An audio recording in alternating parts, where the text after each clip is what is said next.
Hello students, good morning. कैसे हो बेटा? उम्मीद है आप सब अच्छे होंगे, घर पे होंगे और सुरक्षित होंगे। आपका जो अगला टॉपिक है वेरियस यानर्स ऑफ लिटरेचर, आज हम वो करेंगे। लिटरेचर के बहुत सारे यानर्स हैं बेटा। लिटरेचर को बहुत तरीक़ों से लिखा जाता है, ठीक है। पर आज हम इसका फर्स्ट पार्ट में करवाऊंगी। सेकंड पार्ट में हम इस क्वेश्चन को कंप्लीट करेंगे क्योंकि ये बहुत वास्ट क्वेश्चन है, पर फिर भी मैंने इसको शॉर्ट से शॉर्ट करने की कोशिश की है ताकि आपके बहुत सारे यानर्स कंप्लीट भी हो जाएं और उनकी डेफिनेशन है जो वो ईजी हो जाए। तो मैंने अल्फ़ाबेटिकली इनको बनाया है, मतलब ए से लेके ABC ऐसे जितने भी यानर्स आते हैं वो सारे मैंने अल्फ़ाबेटिकली लिखे हैं ताकि आपको याद करने में इजी रहे, ठीक है। तो मैं आज आपको इसके 15 जो यानर्स हैं वो करवाऊंगी। नेक्स्ट वीडियो में हम इसके पेंडिंग जो रहते हैं 15-16 यानर्स हम वो नेक्स्ट वीडियो में करेंगे। ओके बेटा। तो फर्स्ट है हमारा literature is mirror of life. हमने पढ़ा था कि लिटरेचर मिरर है लाइफ का। It has various genres in which the literature has written by writers. बहुत सारे यानर्स हैं जिसमें लिटरेचर है राइटर द्वारा लिखा जाता है। These genres help the reader to create interest in literature.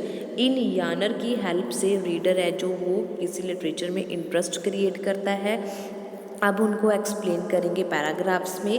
First है एडवेंचर स्टोरी। एडवेंचर स्टोरी क्या होती है? जब हम कोई एडवेंचर करते हैं, मिशन करते हैं, कोई प्रॉब्लम या चैलेंज को फेस करते हैं तो वो एडवेंचर हो जाता है। In this the action is the main element. इसमें एक्शन मेन होता है।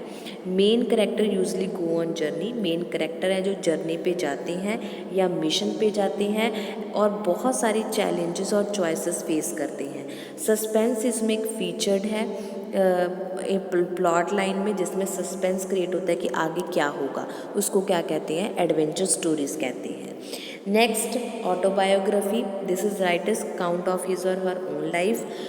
जब राइटर अपने बारे में लिख रहा होता है तो उसको ऑटोबायोग्राफी कहते हैं।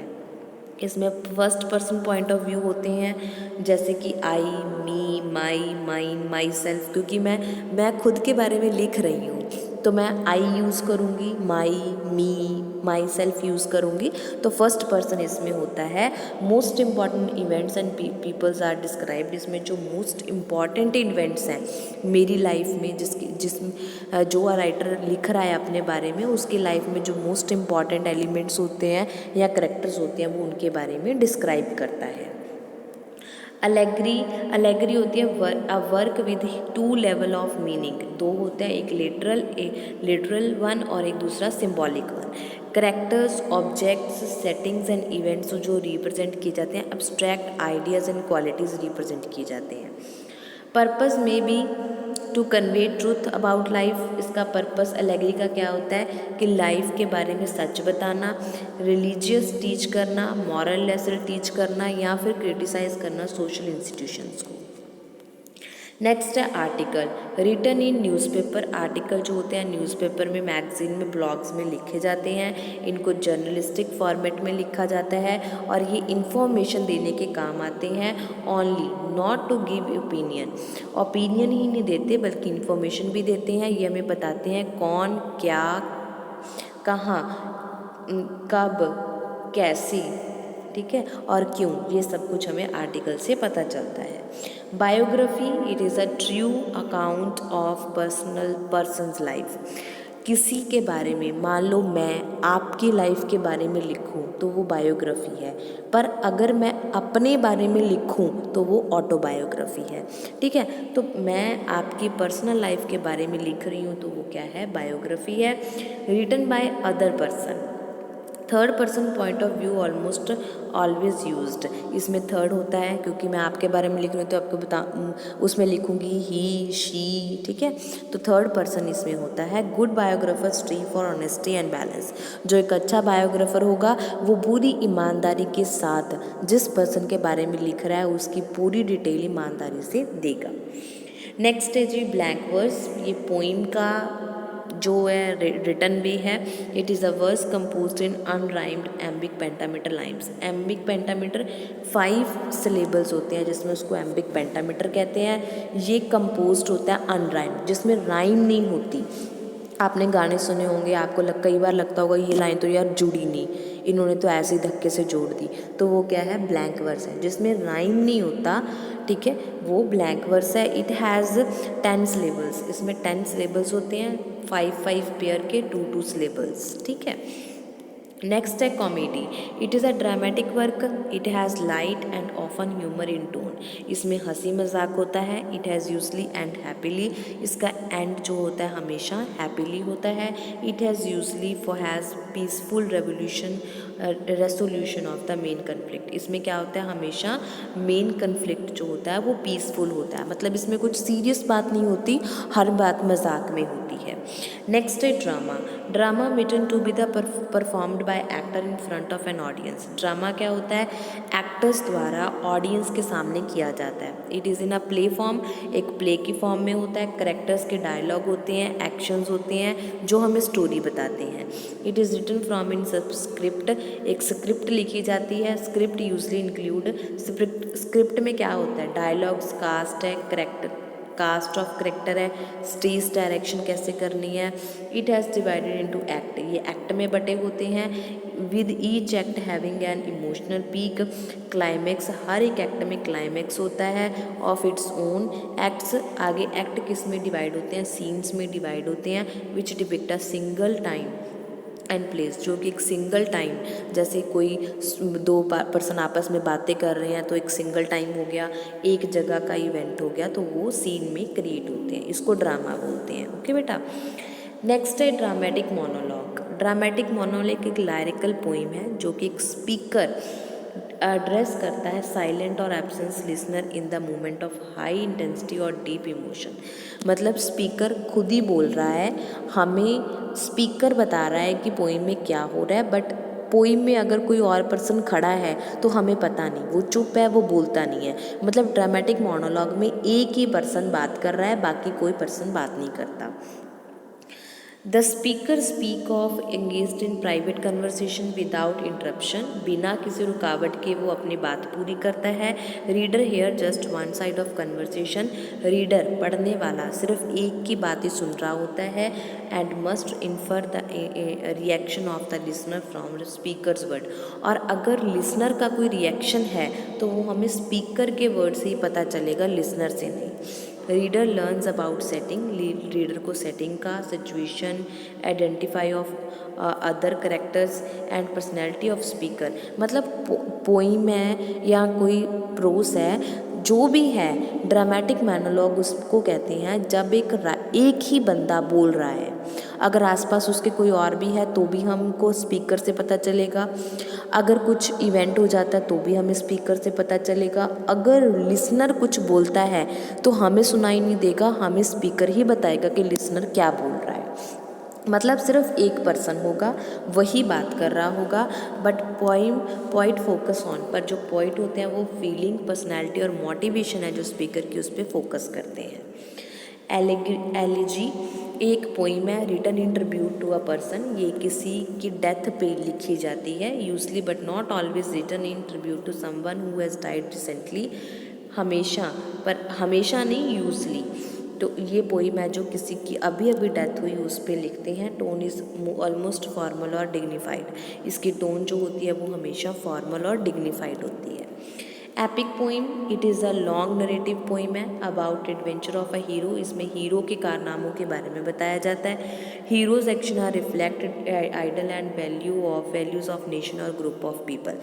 हीरो की एक्शन, हीरो की value, hero group of people, ये सब कुछ एपिक पोइम में होता है। Next essay is a short work of non fiction, deal करता है एक सिंगल सब्जेक्ट, जैसे कि हमें आता नहीं, पॉल्यूशन पे ऐसे लिखना है आपको, ठीक है, रेलवे स्टेशन पे ऐसे लिखना है, इसलिए। तो ये क्या होता है, शॉर्ट वर्क होता है नॉन फिक्शन का, जो कि एक सिंगल सब्जेक्ट के साथ डील करता है। इट इज़ एक्सप्लोरेटरी इन्फॉर्म्स होता है ऑडियंस को, एक्सप्लेन अ सब्जेक्ट, एक सब्जेक्ट को एक्सप्लेन करता है। It is narrative tales a story, ये स्टोरी बताता है क्या हुआ है या क्या होने जा रहा है।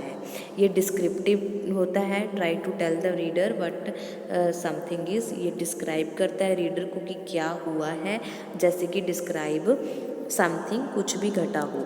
It shows critical evaluate situation, ये जो क्रिटिकल एवेल्यूएट सिचुएशन है उसको क्रिटिकली एनालाइज करता है। Work of art, it reflects writers experience, writer के क्या एक्सपीरियंस है, फीलिंग्स है, पर्सनैलिटी है, उनको बताता है। It usually tells about something the writer has experienced, ये राइटर के एक्सपीरियंस को एक्सप्लेन करता है। एंड हाउ ही और she has changed as a result, और कैसे उसका रिजल्ट चेंज होता है ये वो भी बताता है।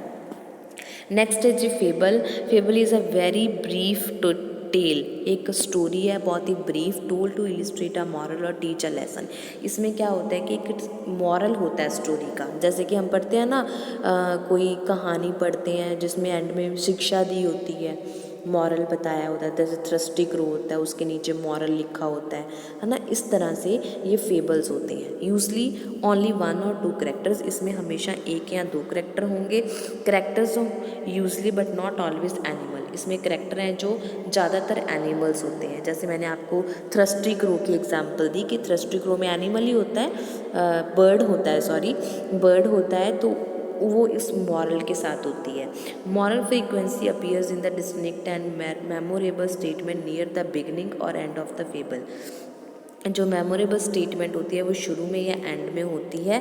Oral tradition handed down by word of mouth from generation to generation, ये ऑरल ट्रेडिशन है, मतलब जैसे थर्स्टी क्रो हमने बच्चों को सुना दिया, बच्चों ने आगे बड़े होकर आगे सुना दिया, इस तरह से जनरेशन टू जनरेशन ये स्टोरीज़ होती हैं जो वो आगे की आगे चलती रहती हैं।